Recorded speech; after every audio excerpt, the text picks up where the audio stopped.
What you see here is a part of the grant that was awarded to Texas AgriLife Research by USDA, United States Department of Agriculture, under a program called Specialty Crops Research Initiative Program.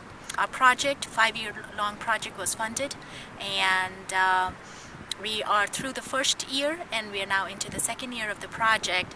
And the main goal of the project is to develop cultivars of major turf grasses that are drought as well as salinity tolerant.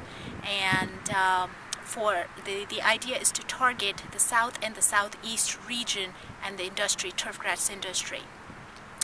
And as part of this project, we will be looking at 5 different turf grasses, to include Bermuda grass, St. Augustine grass, zoysia grass, and seashore paspalum. Those are the 4 warm season grasses, and we are also going to be looking at 1 cool season grass, just annual ryegrass.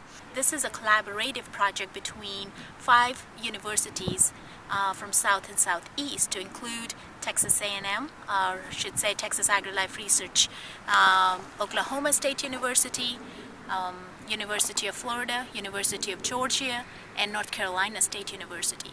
So all the turfgrass breeding programs from these 5 universities have gotten together, again, with one goal in mind, and that is to produce the best drought and salinity tolerant turf grasses. So we are here at the St. Augustine Grass Space Plant Nursery, and we are looking at 160 experimental lines of St. Augustine grass that were contributed by Texas AgriLife Research and Turfgrass Breeding Program from North Carolina University. So these 160 experimental lines are replicated twice here, and this year, the first year, was the establishment year.